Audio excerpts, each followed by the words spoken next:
Hello friends, welcome back to our YouTube channel study का अड्डा। कल हमने वैदिक काल देखा था, आज हम उत्तर वैदिक काल देखेंगे। इससे पहले अगर आप इस चैनल पर नए हैं तो चैनल को लाइक, शेयर एंड सब्सक्राइब कर दें। और अगर आप चाक्षु प्रकाशन की बुक को परचेज करना चाहते हैं तो नीचे फ्लिपकार्ट के लिंक से आप इस बुक को परचेज भी कर सकते हैं, क्योंकि 11 जुलाई दूर नहीं है। तो आइए शुरू करते हैं। इस काल में वैदिक सभ्यता का विस्तार बिहार तक हो गया था। कहाँ तक? बिहार तक हो गया था। कुरु, पंचाल और काशी उत्तर वैदिक काल के मुख्य जनपद थे। अंग और मगध आर्य क्षेत्र से बाहर थे। सामवेद, यजुर्वेद, आर्थरवेद तथा ब्राह्मण ग्रंथों, आर्णकों एवं उपनिषदों की रचना इसी समय हुई। उत्तर वैदिक काल में इन सब ग्रंथों की रचना हुई। सामवेद को भारत में संगीत का जनक माना जाता है। सामवेद आएगा क्वेश्चन दोस्तों, याद रखिएगा। सामवेद भारत में संगीत का जनक माना जाता है। आर्थरवेद को जादू टोना का वर्णन मिलता है। आर्थरवेद में जादू टोना का वर्णन मिलता है। राजतंत्र शासन का आधार बना। इस समय एक कबीले में विलीन होकर जनपदों के रूप में सामने आए। राजतंत्र शासन का आधार बना उत्तर वैदिक काल, और इसमें कबीले जो थे एक दूसरे में विलीन होकर जनपद बनने लगे। सभा एवं समिति जो राजा की निरंकुशता पर रोक लगाती थी के महत्व में कमी आई। आगे दोस्तों, ऋग्वैदिक देवी देवता, इनके बारे में दिया गया है। इंद्र जो थे युद्ध का नेता एवं वर्षा के देवता थे, याद रखिएगा, इनमें से एक क्वेश्चन आएगा। अग्नि जो थे देवता एवं मनुष्य के बीच मध्यस्थ थे। वरुण जो थे समुद्र का देवता, विश्व के नियामक थे। मरुत आंधी तूफान के देवता थे। धौ आकाश के देवता जो सबसे प्राचीन थे। उषा प्रगति एवं उत्थान की देवी थी। सोम वनस्पति देवता थे। अश्विन विपत्तियों को हरने वाले देवता थे। और पूषण पशुओं के देवता थे। अगला है, व्यापार जो थी उत्तर वैदिक काल में वस्तु विनिमय प्रणाली पर आधारित थी। इस समय का जो व्यापार था वस्तु विनिमय प्रणाली पर आधारित था। यहाँ पर वेदों से संबंध ब्राह्मण एवं पुरोहित के बारे में दिया गया है। इसको आप लोग देख लीजिएगा, क्या पता इससे भी एक क्वेश्चन आ जाए। ब्राह्मण, प्रत्येक वेद की गद्य रचना ही ब्राह्मण ग्रंथ है। आर्णक्य शब्द आरण्य से बना है, जिसका अर्थ जंगल होता है।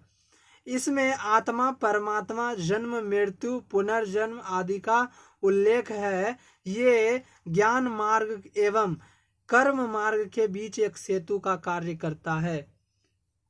उपनिषद, इसका शाब्दिक अर्थ उस विद्या से है जो गुरु के समीप बैठकर एकांत में सीखी जाती थी।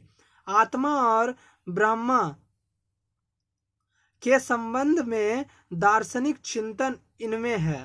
उपनिषदों की संख्या 108 है। इसे वेदांत भी कहते हैं, याद रखिए दोस्तों, उपनिषदों को वेदांत भी कहते हैं।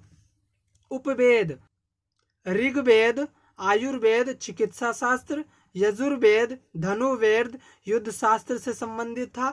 सामवेद गंधर्व वेद संगीत शास्त्र से संबंधित था।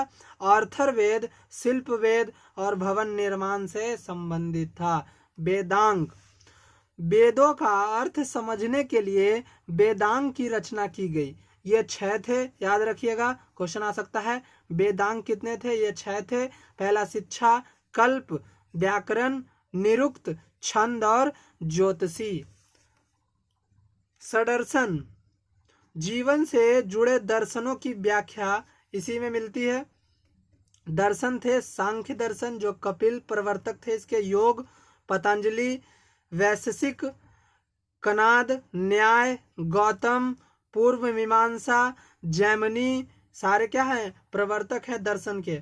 उत्तर मीमांसा बद्रायण, जिसे व्यास भी कहते थे। आगे दोस्तों, पुराण, कुल पुराणों की संख्या कितनी थी? याद रखिएगा, कुल पुराणों की संख्या 18 है, जिसमें मत्स्य, विष्णु, नारद, वामन प्रमुख पुराण थे। सर्वाधिक प्राचीन मत्स्य पुराण है, जिसमें विष्णु के 10 अवतारों का उल्लेख है। विष्णु के 10 अवतारों का उल्लेख मत्स्य पुराण में है। रामायण महर्षि वाल्मीकि द्वारा रचना की गई थी इसकी। इसे चतुर्विंशति सहस्त्री संहिता भी कहा जाता है।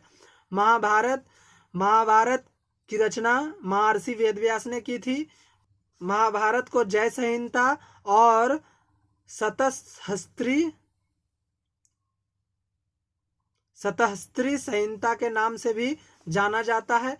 स्मृतियां, इनमें सामाजिक नियमों को बताए गए हैं। कुछ स्मृतियां निम्नलिखित हैं: मनु स्मृति, गौतम स्मृति, विष्णु स्मृति, नारद स्मृति, याज्ञवल्क्य स्मृति। उत्तर वैदिक काल के बारे में इतना ही दिया गया था दोस्तों। कल हम पढ़ेंगे जैन धर्म के बारे में। अगर आपको ये वीडियो पसंद आया तो इसे लाइक, शेयर एंड सब्सक्राइब कर दें। इसी प्रकार जल्दी जल्दी कुछ और सेशंस में लेके आऊँगा इस बुक से, और जल्दी जल्दी बुक को ख़त्म करेंगे। धन्यवाद।